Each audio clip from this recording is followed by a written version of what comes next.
Hey everybody, so we're back with another hobby update. Today I'm going to kind of do a tips and tricks kind of a thing. Something I like to do with my Land Raiders, it's magnetize them. Because you're paying $60 for a model, you kind of want to get the most use out of it you possibly can. So as you can see here, I got those backwards actually. Heavy bolter goes over there and this whole can goes over there. Alright, so I haven't finished magnetizing the Crusader sponsons yet, but these are my Redeemer and Godhammer or Phobos pattern, or whatever you want to call it, the las cannons pattern. So all I did was buy a Crusader, a Land Raider Crusader / Redeemer, you know, and built the chassis. Got the multi-melta and the tops. Just got a little weight in the bottom of that one so it sticks in the portal and fall forward. But then obviously you don't gotta magnetize these or anything, they just sit right in there.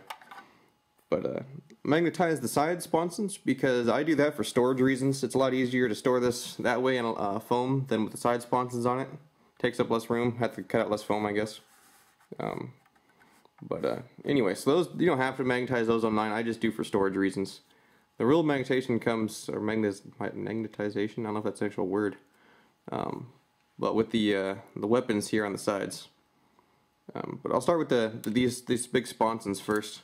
I use big craft magnets for doing like refrigerator magnets and things like that. So you get them in like craft stores and things. Come in big blocks. They're really cheap compared to rare earth magnets. But this one I actually screwed up on, as you can see right through it. It's supposed to put in a metal rod or dowel in here, something like some big penny nails or something glued together and glue it in that doorway, so it gives your magnet something to stick to. I spaced it off and put this one together because I was trying to get it together in a hurry.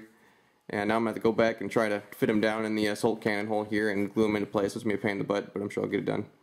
So for now I'm just using this pillar, I'm just kind of taking up the gap in between to hold the sponsons on for now, at least for the purposes of the video. Then the other magnets I use on all my weapons and on the sponsons themselves are these little tiny rare earth magnets.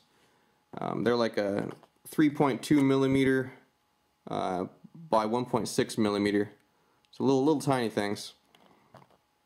And I use those on the actual weapon bit inside here. You can see one right there shining. And I actually use it inside, it's down, you can't really see it, but it's down there on the actual tank part in there. And they're really easy to do. All I did is take and cut the little posts off of these. They normally have little posts stick out, you know, that you put your flamestorm cannon and stuff on and then glue them all on. I just went and clipped all those off and then took my drill and made that hole just a tiny bit bigger, because these magnets, like if you pound them in, will actually fit into the stock holes that come on these things. But I drilled it out a little bit bigger and then glued it on, so it went on nice and smooth. And then you glue the whole thing together and it clicks right in. You twist this, and these ones actually go on backwards, so from the back to the front, and it'll click in there just like that. Nope, not quite there yet. There we go, now it's on there. Try and do it one-handed, a little more difficult. But I can see those rare earth magnets really hold that thing in place. And with the wraparound on the back from the fuel tank, it will not come off. Say the Crusader sponsons, I don't have them done for this one yet because it takes a couple more magnets. I just haven't finished it. But they're a little more finicky. You can't shake them quite as much. If you drop it, they'll pop off. Because you actually magnetize both sides separately, because the Crusader sponsons don't have a wraparound in the back or anything like that. They're actually two separate bits, two separate pieces. So they don't stick on as well as the las cannons and the flamestorm cannons do, but they'll go on just fine. And then the las cannons are really easy. You just glue them into the top plate, the little cover armor shield that goes on top of them, and then you magnetize the back one. That way you only do one magnet per side, so you don't waste more magnets than you have to. And they slide on reverse of the flamestorm cannons. I put them on from the front to the back because that's how the groove goes, obviously. And they just click in just like that.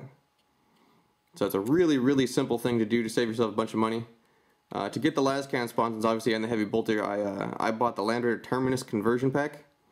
You know, they can buy it right off the GW website. And you get the side sponsons for the Land Raider, you get the heavy bolter, and then you also get two additional like Predator side sponsons, which I've been using to convert up las plas Razorbacks with. So you get a bunch of good bits, and you get the pieces you need to convert your Land Raiders, so it's a great kit. But anyway, so that's just a little something I thought I'd show you guys real quick. Not a super long video, but the way I've been doing it to convert them, and they just pop right off. Everything goes back on.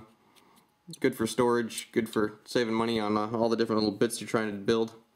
And you can see you got the left and the right side.